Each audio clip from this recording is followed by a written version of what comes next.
Now joins us for more on energy and youth participation in politics. Well, you're welcome to the news. Thank you very much. For years now, Yes. the elders have held sway in Nigerian politics. As a matter of fact, they have been accused of being recycled over and over again. Do the youth stand any chance come 2015? Well, I think we are definitely at the crossroads in our polity today, and our youths make up majority of our population. It's a very youthful one. Indeed. With over 60% of the youths representing our population.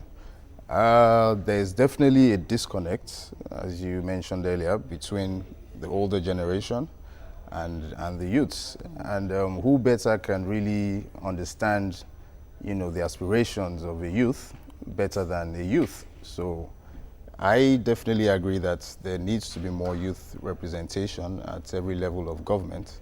Now, I'm not talking about a total takeover. What I'm talking about is we working hand in hand together with them to really achieve what we want to achieve and ensure the Nigeria project is successful. It looks like politics, is not very attractive to the young people. How do you intend to get them involved? In past elections, it's been discovered that young people hardly ever show up.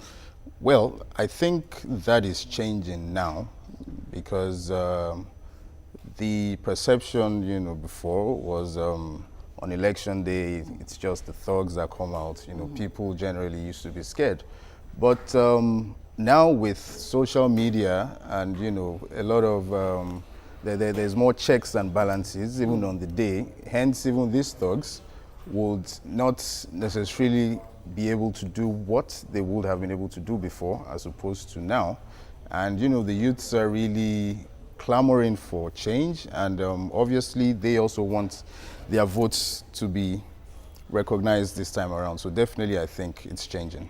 You touched on thuggery there, and Yes. it just brings me to my next question. What exactly should be done to discourage young people from allowing themselves to be used as political thugs?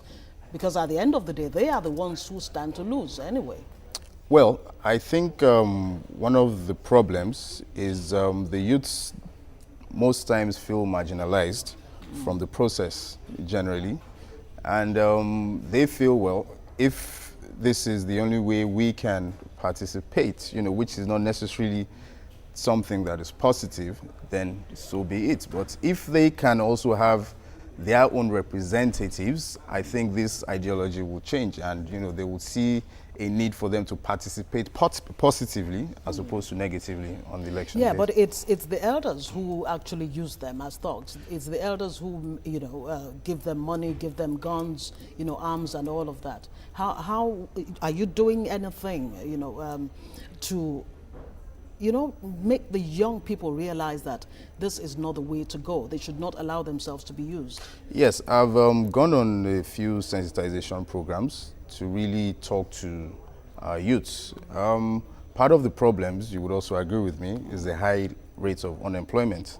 Indeed. Our youths need to be engaged, which is why one of the areas that is a focus to me is more youth empowerment programs, so that we can really provide our youths with the right skill sets so they can even freelance on their own. They don't have to wait for an employer to call them. They can even get jobs outside the country. And once our youths can be engaged positively, then they have an option.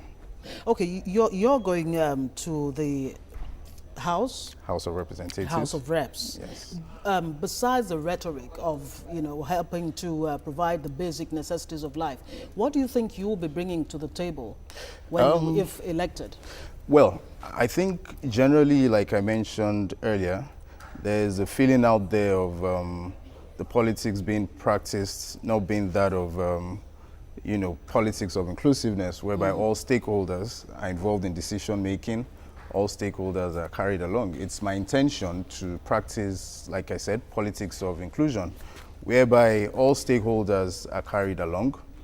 We'll hold regular town hall meetings. We'll really know what our problems are.